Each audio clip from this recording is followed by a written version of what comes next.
Okay, I think I've got everything ready for when a friend comes around to give me a hand with putting this in exactly where it has to go, because it's a tight fit and I know for a fact that I'm not going to be able to get this in there.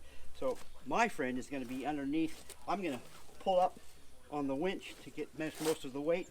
Then we're going to kind of, jimmy it on in there best we can, get a couple of lugs in, and cross our fingers. I'm right with that. Just get that out of the way. That's it.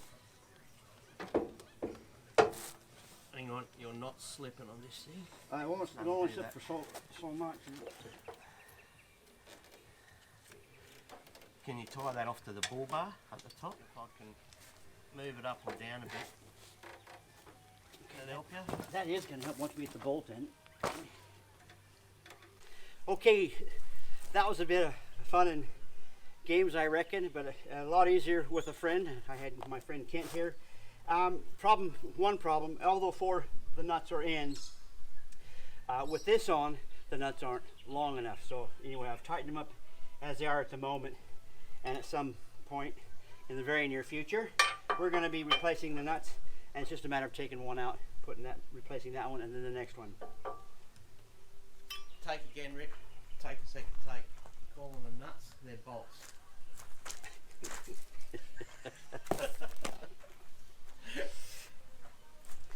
As you can see, I called the over anxious friends. As you can see, I called the bolts nuts. Anyway, I think you know what I was talking about. But thanks again, Kent, for setting me straight. Appreciate it. No worries, Rick. The only thing left we've got to do now is I got to run the wires. I'll neaten them up with cable ties and all that sort of thing, and then we will give it a big test. We'll come back for the big test. Okay, I haven't done a trial run or anything here. You're seeing it first here, just as I am, if this is going to work or not.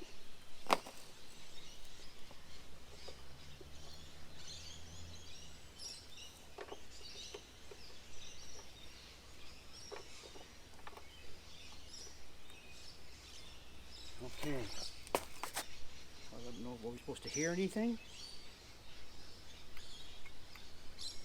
Oh, isolator switch.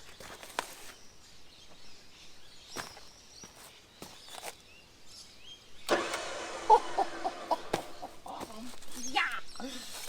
Okay.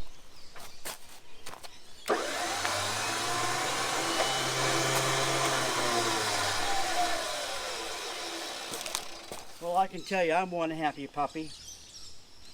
I think you can see that I don't really know a heck of a lot about winches, and my point is that, look, if I can do this, I think just about anybody can, although I found it really tough, even with some help, getting that in the bull bar. I've seen some videos where they take the bull bar off to even get that accomplished, but look, the wiring and everything is actually very straightforward.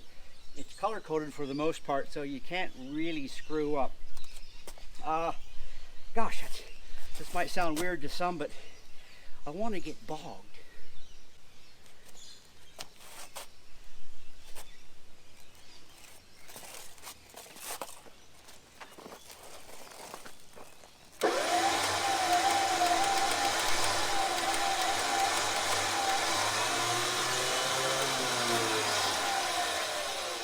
Okay, I forgot one thing.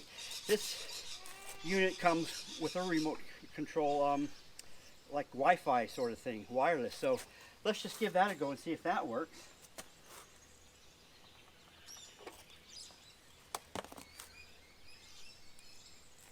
It came on. From the feel of it and look of it, it's actually a bit of quality in that, so that's a good thing. All right, I'm just assuming it's going to work.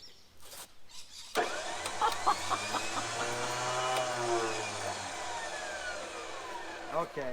I watched a lot of videos. I did a lot of research on making sure that I did this right, and so that I knew that I could do it.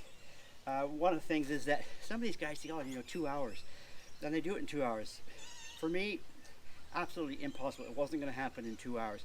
It's basically taken me probably 6 hours all up.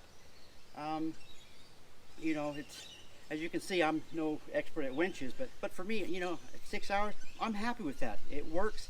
And if you saw our last video where we got bogged, which is the biggest reason what made me go out and get a new winch, man, did we get bogged. It wasn't that, but it wouldn't have been that big a deal because I thought the winch, you know, we had a winch, I thought it was going to work. It obviously didn't work and made our little trip a nightmare. So if nothing else, peace of mind. This is probably $1,000. It's about a $1,300 winch we got for $1,000. The old one in it was a King's, and I've seen them as cheap as $300 and, you know, some odd dollars. So I believe you get what you pay for. So I've got a fair bit of confidence that this is going to last me many, many, many years, and it's going to give me a lot more confidence when I do get to some, you know, pretty tricky situations, knowing that this is going to work.